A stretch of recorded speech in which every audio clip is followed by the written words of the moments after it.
Hi friends, ನಾನು ನಿಮ್ಮ ಮನೆ ಕನ್ನಡಿಗ ಚಾನಲ್ಗೆ ವೆಲ್ಕಮ್. ನಾನು ಇದೇ ಫಸ್ಟ್ನೇ ವಿಡಿಯೋ ಸ್ಟಾರ್ಟ್ ಮಾಡ್ತಿರೋದು. ಪ್ಲೀಸ್ ಎಲ್ಲ ಸಪೋರ್ಟ್ ಮಾಡಿ friends. Subscribe, share and like ಮಾಡಿ.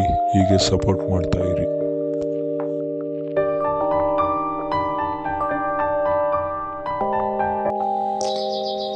ನಾನಿವತ್ತು ಕಾಟೇರ ರಿವ್ಯೂ ಕೊಡ್ತಾ ಇದ್ದೀನಿ.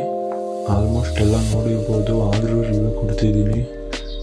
ದಯವಿಟ್ಟು ಎಲ್ಲ ನೋಡಿ.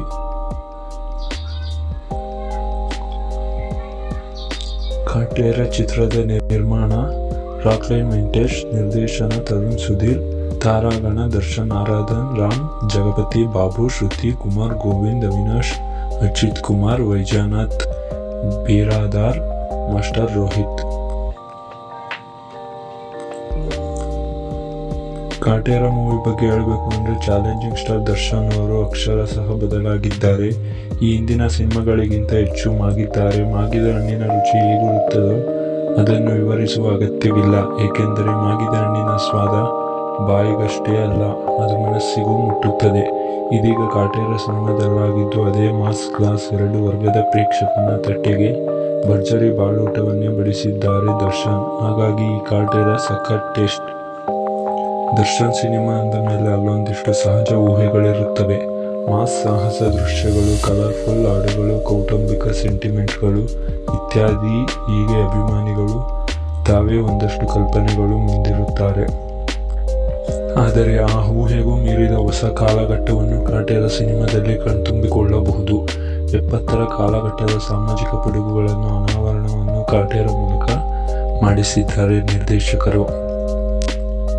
ಇನ್ನು ಅಸಲಿ ಕತೆ ಹೇಳಬೇಕೆಂದರೆ ಇದು 1974ರಲ್ಲಿ ನಡೆಯುವ ಕತೆ. ಭೀಮನಹಳ್ಳಿಯಲ್ಲಿ ಕುಲುಮೆ ಕೆಲಸ ಮಾಡುವ ಕಟುಮಸ್ತು ದೇಹದ ಯುವಕ ಕಾಟೇರ. ಆತನಿಗೆ ತನ್ನ ಕೆಲಸವೇ ದೈವ, ದುಡಿಮೆನೇ ಆತನ ಮನೆ ದೇವರು. ಇಂಥ ಭೀಮನಹಳ್ಳಿಯಲ್ಲಿ ಜಮೀನ್ದಾರಿಕೆ ಪದ್ಧತಿ ಚಾಲ್ತಿಯಲ್ಲಿರುತ್ತದೆ. ಕೃಷಿ ಮಾಡೋ ಕೃಷಿಕರು ಒಂದೆಡೆಯಾದರೆ ಅವರ ಮೇಲೆ ಕುಳಿತು ಉಳ್ಳವರ ದಬ್ಬಾಳಿಕೆ ಮತ್ತೊಂದು ಕಡೆ. ಕಷ್ಟಪಟ್ಟು ಬೆಳೆದ ಬೆಳೆ ಕೈ ಸೇರದೆ ಜಮೀನ್ದಾರನ್ನು ಹೊಟ್ಟೆ ಸೇರುತ್ತಿತ್ತು. ಈ ಹೋರಾಟಕ್ಕೆ ಧುಮುಕುವ ಕಥಾನಾಯಕ ಕಾಟೇರ ಆ ಸರ್ವಾಧಿಕಾರಿತನವನ್ನು ಹೇಗೆ ಮಟ್ಟ ಹಾಕುತ್ತಾನೆ ಎಂಬುದು ಕಾಟೇರನ ಒನ್ಲೈನ್ ಸ್ಟೋರಿ. ಸಿಂಪಲ್ ಎಳೆಯನ್ನು ಅಷ್ಟೇ ಮಜಬೂತಾಗಿ ಕಟ್ಟಿಕೊಡುವ ಕೆಲಸ ಸಿನಿಮಾದಲ್ಲಾಗಿದೆ. 1970ರ ಕಾಲಘಟ್ಟವನ್ನು ಮರುಸೃಷ್ಟಿಸಿ ಅಂದಿನ ದಿನಮಾನಗಳ ಸಣ್ಣ ಏರಿಳಿತಗಳನ್ನು ತೆರೆ ಮೇಲೆ ಪ್ರೆಸೆಂಟ್ ಮಾಡುವಲ್ಲಿ ನಿರ್ದೇಶಕರ ಶ್ರಮ ಮೆಚ್ಚುವಂಥದ್ದು. ಆ ಕಾಲದಲ್ಲಿ ಹೆಚ್ಚು ಪ್ರಚಲಿತದಲ್ಲಿದ್ದ ಪದ್ಧತಿಗಳನ್ನು ಕಣ್ಣಿಗೆ ಕಟ್ಟುವಂತೆ ರೋಚಕತೆಯ ಒಗ್ಗರಣೆಯೊಂದಿಗೆ ಹದವಾಗಿ ನೋಡುಗನ ಎದೆಗೆ ನಾಟಿ ಮಾಡಿದ್ದಾರೆ ನಿರ್ದೇಶಕರು ತರುಣ್ ಸುಧೀರ್. ಪ್ರತಿ ಫ್ರೇಮ್ನಲ್ಲೂ ನಿರ್ದೇಶಕರ ಶ್ರಮ ಎದ್ದು ಕಾಣುತ್ತದೆ.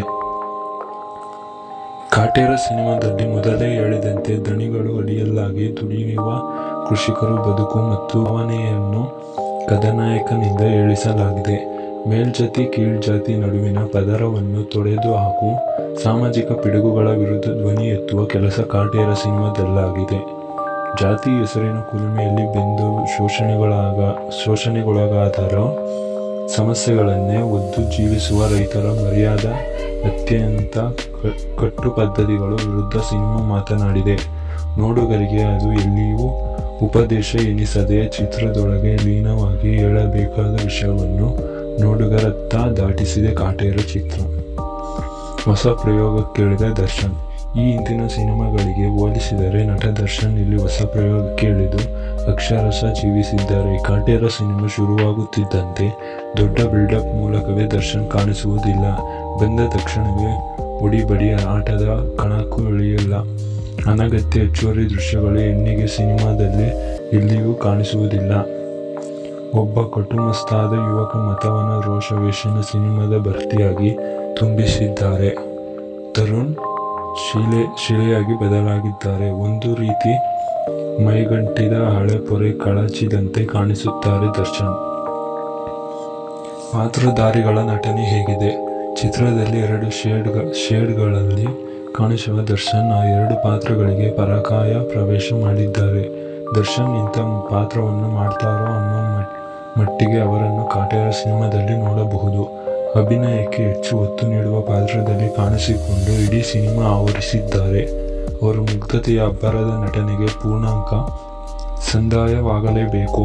ಇನ್ನು ಇದೇ ಸಿನಿಮಾ ಮೂಲಕ ಮಾಲಾಶ್ರೀ ಪುತ್ರಿ ಸ್ಟಾರ್ ಕಿಡ್ ಆರಾಧನ್ ಚಂದನವನ ಪ್ರವೇಶಿಸಿದ್ದಾರೆ. ಹೆಚ್ಚು ಕಾಲ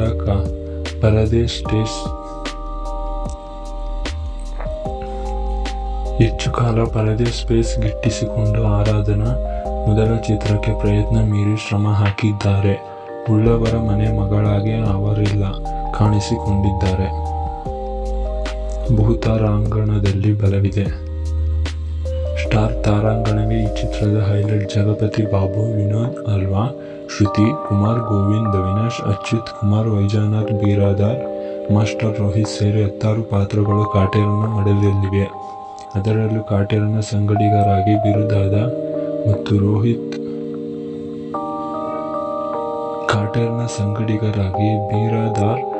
ರೋಹಿತ್ ಪಾತ್ರ ಕೊನೆವರೆಗೂ ನೆನಪಿನಲ್ಲಿ ಉಳಿಯುತ್ತದೆ. ಅಕ್ಕ ಭಾವನಾಗಿ ಶ್ರುತಿ ಮತ್ತು ಕುಮಾರ್ ಗೋವಿಂದ್ ಕೊಟ್ಟ ಪಾತ್ರಗಳಿಗೆ ನ್ಯಾಯ ಸಲ್ಲಿಸಿದ್ದಾರೆ. ಸಾನುಭೋಗರಾಗಿ ಅವಿನಾಶ್, ದೇವರಾಯನಾಗಿ ಜಗಪತಿ ಬಾಬು, ಕಾಳೇಗೌಡನಾಗಿ ವಿನೋದ್ ಅಲ್ವಾ ಪಾತ್ರಗಳಲ್ಲಿ ಜೀವಿಸಿದ್ದಾರೆ. ಇನ್ನು ಕ್ಯಾಮ್ರಾಮ್ಯಾನ್ ಬಗ್ಗೆ ಹೇಳಬೇಕೆಂದರೆ ಕ್ಯಾಮ್ರಾ ಕಣ್ಣುಗಳ ಚೆಂದ, ಸಂಭಾಷಣೆ ಇನ್ನೂ ಚೆಂದ. ಇಡೀ ಸಿನಿಮಾದ ಹೈಲೈಟ್ ಸಿನಿಮಾಟೋಗ್ರಫಿ. 70ರ ಕಾಲಘಟ್ಟವನ್ನು ಅಷ್ಟೇ ಮನಮುಟ್ಟುವಂತೆ ಕ್ಯಾಮ್ರಾ ಕಣ್ಣುಗಳಲ್ಲಿ ತೆರೆದಿಟ್ಟಿದ್ದಾರೆ.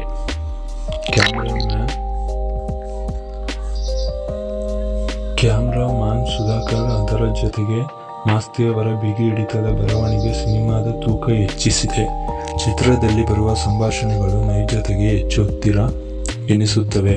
ಹಿನ್ನೆಲೆ ಸಂಗೀತವು ಮೋಡಿ ಮಾಡುತ್ತದೆ.